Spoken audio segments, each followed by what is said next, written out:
Fl-isem tal-Missier u tal-Iben u tal-Ispirtu Santu. Grazzi lilkom Muslim minn Alla Missierna u Sidna Ġesu Kristu. Hu til-eżis l-lum qegħdin nofrudi l-Quddiesa għar-Ruħ Ejdem Rapa. Hekk fil-Vanġelu l-lum se nibqgħu niltaqgħu ma' Ġesu bħala l-imqajjem. L-lum se naraw l-episodju wara l-ġraja ta' Emmaus fejn il-Ġesu jarfuh mill-pjagi tiegħu. Ejjew nitolbu l-mulejjenna biex fil-moment ta' diffikultà waqt is-salib aħna ma naqtgħux qalbna għax minn dak l-istess salib u permezz tiegħu nistgħu nintaqgħu mal-glorja ta' Alla. U biex nitħejju tajjeb għal dan il-misteru li issa qegħdin niċċelebraw, ejjew nitolbu maħfra l-mulej għal dawk id-drabi li fihom inqasni.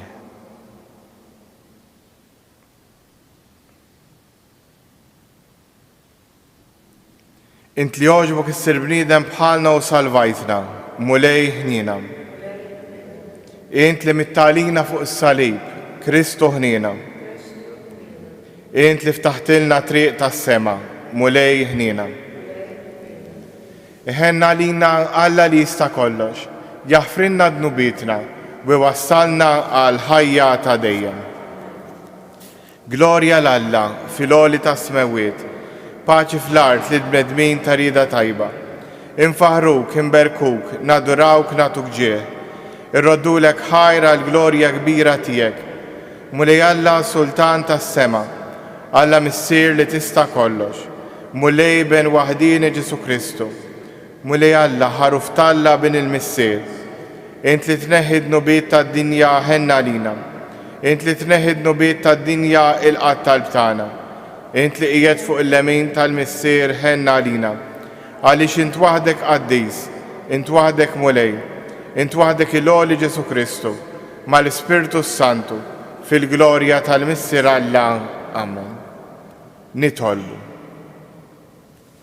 O Alla ta' dejjem li tista' kollox, int trid li fil-misteru tal-Għid iseħħi l-patt li biħerġajt ħabbibtna miegħek. Għatina li ngħixu ta' bilħaq skont il-fidi li bil-ferħ nistqarru. Bibnek Ġesu Kristu Sidna li hu Alla, u miegħek jgħix wisaltan fl-imkien mal-Ispirtu Santu għal dejjem ta' dejjem.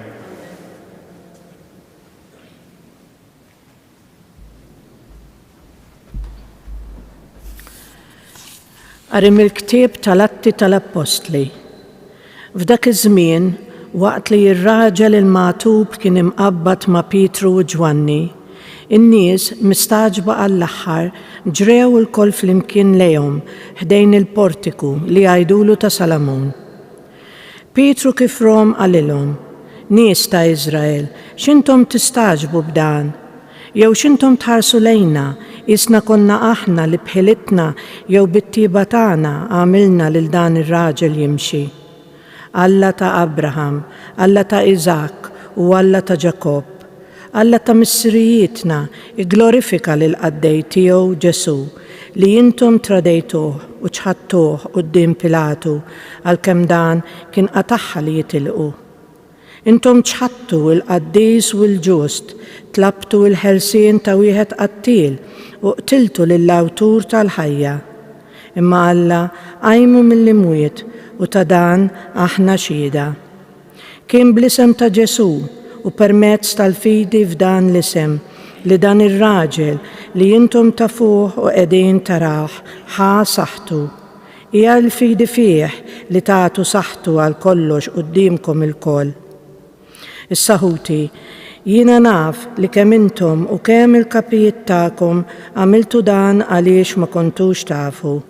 Imma bekk Alla temm dak li hu kien ħabbar sa minn qabel b'fomm il-profeti, jiġifieri li l-Messija tiegħu kellu jbati. Indmu mela u erġgħu lura minn dnubietkom biex jinħafrulkom.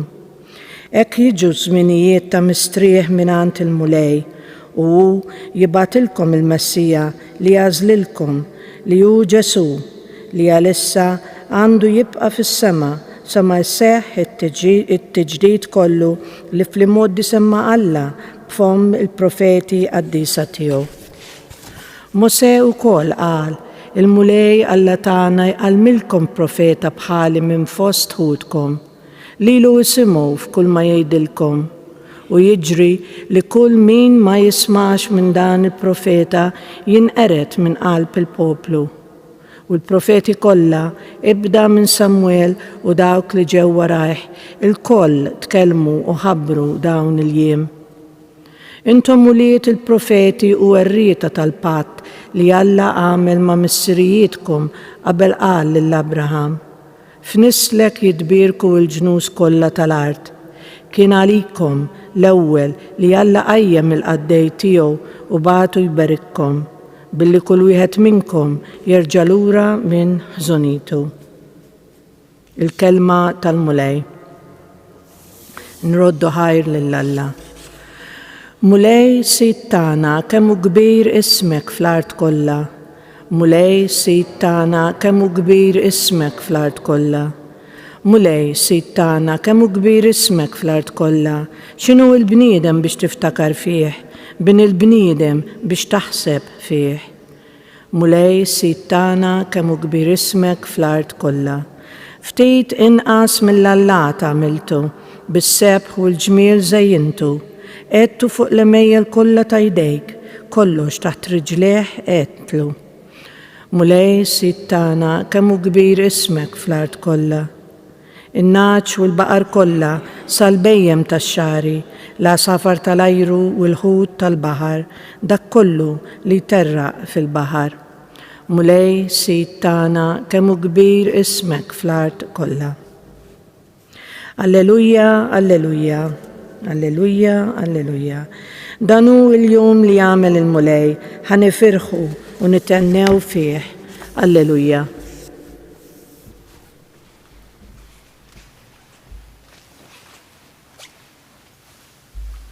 Il-mulej ma'kom. Qari mill-Evanġelu skont San Luqa.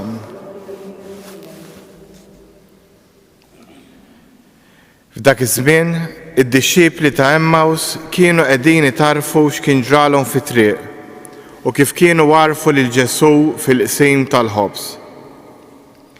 Kif kienu qegħdin jitkellmu, Ġesu innifsu waqaf nofshom u qalilhom: Isliem għalikom.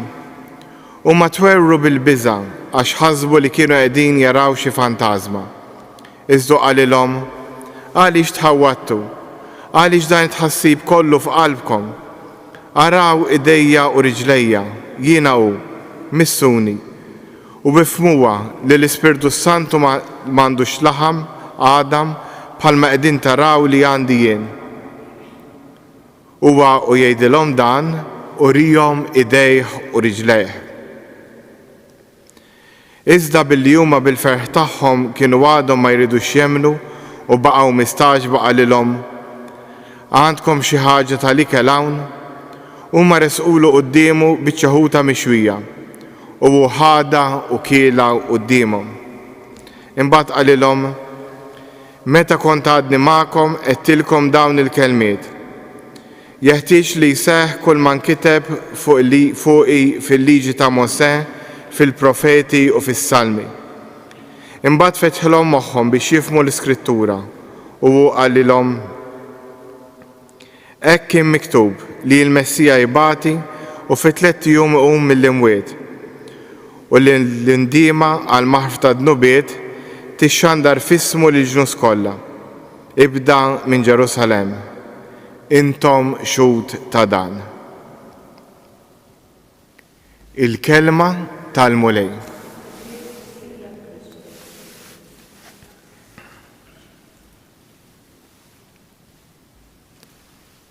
Fil-ħajja tagħna ta' kuljum, xi kultant ikonna mumenti nistgħu ngħidulhom ta' dalma, mumenti ta' diffikultà. U f'dawn il-mumenti nistgħu ngħidu kulħadd iġib ruħu b'mod differenti. Jekk naraw il-Vanġelu tal-lum, jindikalna żewġ reazzjonijiet. Fil-bidu isemmi id-dixxipli ta' Emmaus li dawn meta kien hemm id-diffikultà jekk Ġesu qam xewle telqu u marru jimxu lejn Emmaus, U għandek grupp ieħor li baqa' magħluq ġewwa dar għax kien qed jibża' dak li jkun jingħalaq fih innifsu. Però mbagħad għandna l dawn iż-żewġ gruppi ta' nies it-tnejn li huma jiltaqgħu ma' Ġesu. Id-dixxipli ta' Emmaus kif rajna fil-Vanġelu li rajna l-bieraħ ikunu mexjin jitħattu bejniethom fi triq, jiġi Ġesu, jiltaqa' magħhom, jidħol fid-dialogu magħhom, idawlilhom dak li kienu qegħdin jgħidu bil-kelma ta' Alla, dak li qalu l-profeti, u jgħinhom jifhmu dak l-aħbarijiet li kienu għadhom kemm semgħu ġifieri li Ġesu qam, imbagħad jarfuh fil-qsim tal-ħobs. U malli dawn jarfuh fil-qsim tal-ħobs, jerġgħu jmorru lura lejn Ġerusalemm biex hemmhekk ikunu xhieda. Dwar din l-ewwel parti li l-esperjenza ta' Ġesu m'għandniex inżommuha għalina imma naqsmuha fil-komunità. Fil-Vanġelu tal-lum imbagħad Ġesu jidħol fil-ġemgħa ta' dawn id-dixxipli li kienu jitolbu li kienu għaluqin li kienu qegħdin jibżgħu għax l-Ispirtu kien għadu ma ġiex fuqhom u jkellimhom hemmhekk. Interessanti li notaw xi ħaġa l Ġesu għarfuh mill-pjagi. Dak kien is-sinjal li bih Ġesu urihom min kien. Mela ewwel ħaġa l-għamel qallhom il-paċi magħkom, isliem għalikom, waslilhom isliem. Però mbagħad urihom idejh u ġenbu. U din għandha ħafna x'tifhem għalina li qegħdin ngħixu llum għax Ġesu il-misteri tal-ħajja tiegħu, ġifieri l-episodji tal-ħajja tiegħu jibqgħu jirrepetu ruhom. U hawnhekk għandna s-sinjali li bihom nindunaw li verament Alla qiegħed fil-ħajja tagħna. L-ewwel sinjal kien il-paċi, isliem għalikom. Il-paċi, tranquillità, dik li jgħidu la konsolazzjoni tal-qalb u dejjem sinjal li persuna tkun tagħmel ir-rieda tal-Alla. It-tieni sinjal li tagħhom illum huma l-pjagi tiegħu. Ħafna drabi aħna fil-ħajja tagħna nkunu nixtiequ li s-salib ma jeżistix. Nkunu nixtiequ li d-diffikultà ma teżistix u ħaġa sew li nixtiequ dan. Però d-batija parti mill-ħajja. Però f'dik id-batija jekk ngħixuha f'dan l-misteru li qegħdin ngħixu tal-passjoni, il-mewt u l-qawmien ta' Ġesu, dik id-batija tista' ssib sens. U dik id-batija li forsi wieħed ikun bata snin qabel, ġranet qabel, meta kien żgħir, tista' bil-mod il-mod kif rajna nhar ħadd-tielet fis-Salm, il-ġebla li warbu l-bennejja issir il-ġebla tax-xewka. L-istess ġralu Ġesu. Dak li forsi ħadd ma xtaq li Ġesu jiġi msallab, li Ġesu idejh u riġlejh jiġu imtaqbin bl-imsiemer, ħadd ma rieda fuqu. Però dik imbagħad saret is-sinjal tal-glorja tiegħu li hu rebaħ lill-istess mewt. Ejjew nitolbu l-mulej biex f'dan iż-żmien tal-Għid li qegħdin ngħixu forsi b'mod differenti għax qegħdin fid-djar tagħna, ejjew nitolbu l-mulej jenna biex nindunaw aktar bil-glorja, bit-teżor moħbi li jista' jkun hemm fis-slaleb tal-ħajja tagħna. Ejjew fis-skiet nitolbu fuq dan.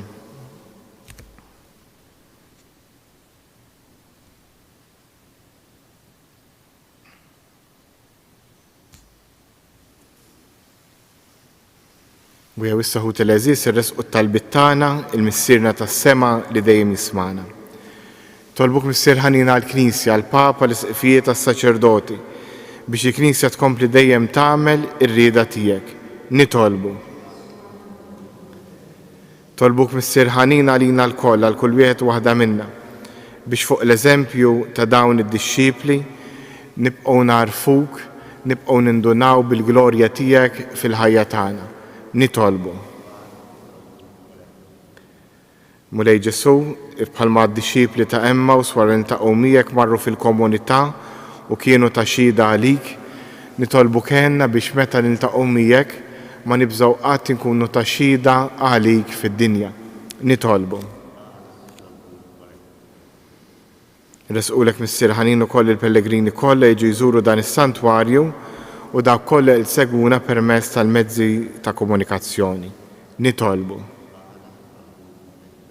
Wissa fiskiet ejjew resqu talbna il-missierna tas-sema.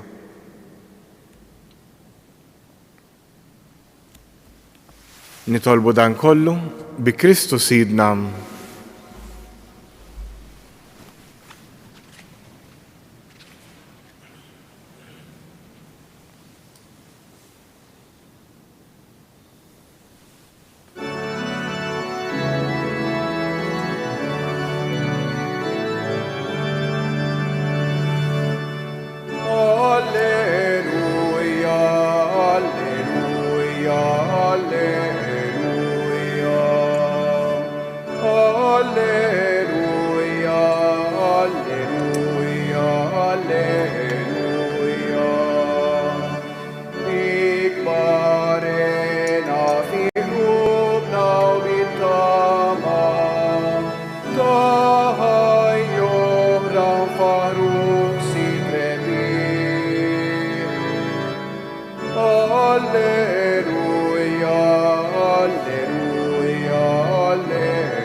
Tolbuti bil-sagrifiċċju tiegħu tagħkom ikun jogħġob l-Alla l-Missier li jista' kollox.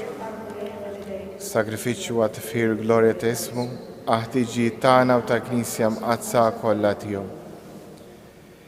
Ilqa' bisliem u lej da l-offerti li qegħdin nagħmlulek biex irroddulek ħajr talli tajtu li ġodda lill-Knisja tiegħek u biex tħaffef tibatilna l-għajnuna tiegħek mis-sema. Bi Kristu Sidna il-mulej ma'kom. Nerfgħu qlubna l-fuq. Nizzuħħar lill-mulej Alla tagħna. Sewa u xieraq tas-sew mulej tajjeb ta' ġid tas-salvazzjoni tagħna li dejjem nistqarru l-glorja tiegħek. Iżda ferħ akbar inxandruha f'dan iż-żmien li fih ġie sagrifikat Kristu il-ħaruf tal-Għid tagħna. U l-ħaruf tas-sew li neħħad nubiet tad-dinja. Bil-mewt tiegħu qeret il-mewt tagħna u bil-qawmien tiegħu ksibna ħajja ġdida. Għalhekk dan il-ferħ tal-Għid imxerret ma' kull imkien fid-dinja, il-bnedmin kollha jimtlew bil-għena u l-qawwiet tas-sema mas-setat tal-anġli jinxġulek innu ta' glorja u bl-għeda itennulek. Qaddis, qaddis, qaddis, il-mulej Alla tal-eżerċti, is-smawiet u l-art mimlija bil-glorja tiegħek. Osanna fl-ola ta' smewiet, imbierek minn ġej fisem il-mulej, osanna fl-ola ta' smewiet.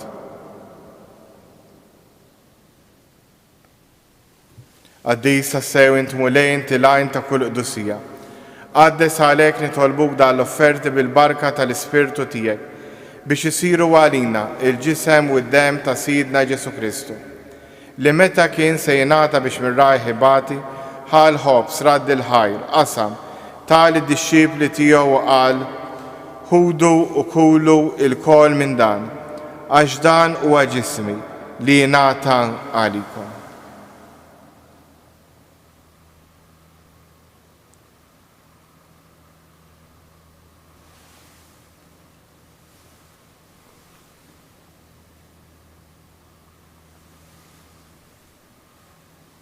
Ekku kol wara lik laħa l-kalċ reġrat il-ħajr, tal id-disċipli tiegħu qal, ħudu jxorbu minnu il-kol, għax dan huwa l-kalċ ta' demmi, tal-patt il-ġdid li jibqa' dejjem, id-dem li jxerret għalikom u għal-bnedmin kollha għal maħfra ta' dnubiet. Għamlu dan tifkira tiegħi.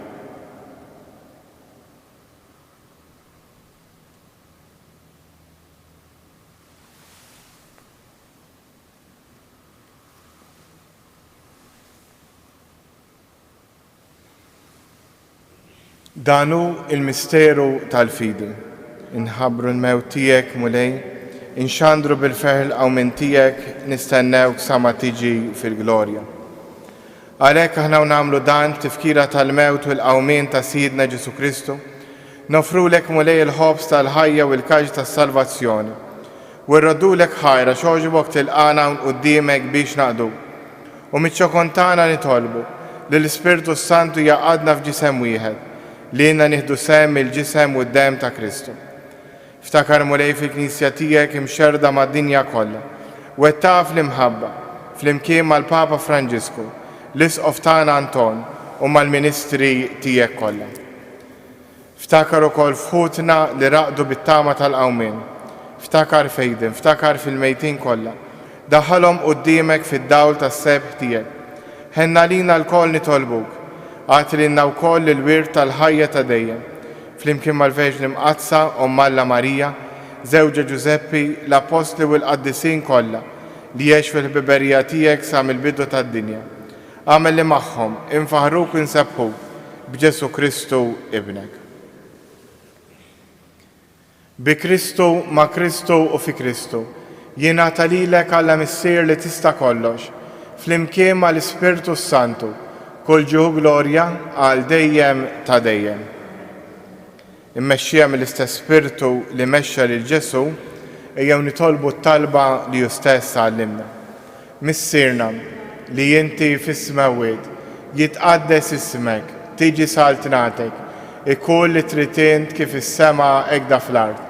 Ħobżna ta' kuljum għatina llum, aħfrinna dnubitna, bħalma naħfru il-minu ħati għalina. La ddaħħalniex fit-tiġrib, iżda eħlisna mid-deni. Eħlisna nitolbuk mulej minn kull deni. Għatina fit-tieba u l-ħnina tiegħek il-paċi fi żmienna, biex inkunu ħielsa dejjem midnub u imħarsa minn kull inkwiet. Aħna u nistennew u nittamaw ilena u l-miġġa tas-Salvatur tagħna Ġesu Kristu. Għawwa u l-glorja għal dejjem. Mulej Ġesu Kristu li jgħid l-Apostli tiegħek inħallilkom islim nagħtikom islim tiegħi, la tħares lejn dnubitna, iżda ħares lejn il-fidi tal-Knisja tiegħek. Għatija slim u laqda li int trid fija, int li tgħix fis-saltan għal dejjem ta' dejjem. Il-paċi tal-mulej tkun dejjem magħkom. Għatu l-paċi lil xulxin. Ħaruf talla li tneħħi d-nubiet tad-dinja ħenna lina. Ħaruf talla li tneħħi d-nubiet tad-dinja ħenna lina. Ħaruf talla li tneħħi d-nubiet tad-dinja għatina il-paċi.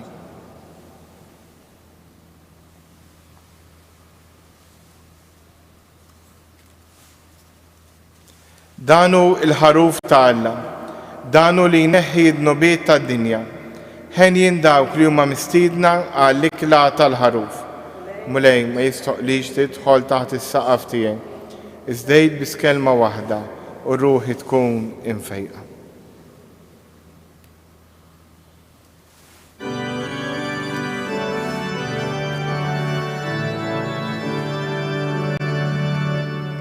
Kristu għamil mew, Kristu jsalta l-ħaj, Alleluja. Kristu għamil mew, Kristu jsalta l-ħaj, Alleluja.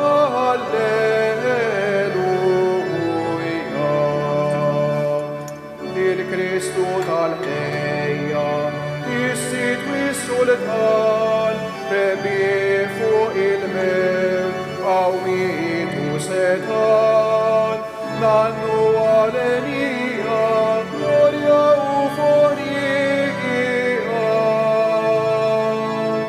Kristu għamil mew, Kristu jsalta l-ħaj, Alleluja.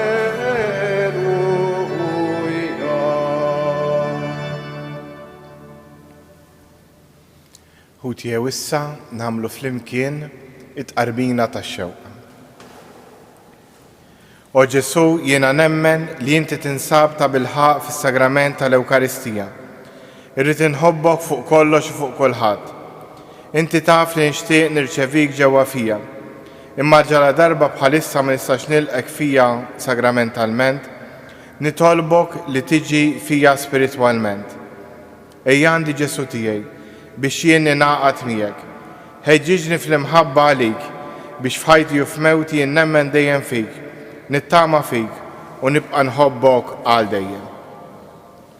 Glorja lill-Missier u lill-Liben u lill-Ispirtu Santu. bidu issa u dejjem jibqa' dejjem ta' dejjem. Amen. Glorja lill-Missier u lill-Iben u lill-Ispirtu Santu. Bidu issa u dejjem u jibqa' dejjem ta' dejjem. Amen. Glorja lill-Missier u lill-Iben u lill-Ispirtu Santu. Nitolbu. Isma' mulej it-talb tagħna biex fil-misteru tal-fidwa tagħna u l-qima quddiesa li bija ċelebrajnieh jagħtina l-għajnuna f'din il-ħajja u jħennuna l-ħajja ta' dejjem. Bi Kristu Sidna. Il-mulej magħkom.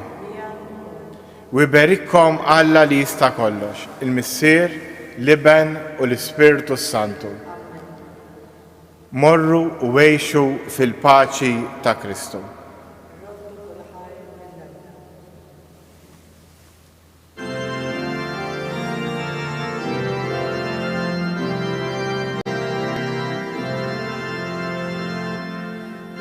Maria, Jefra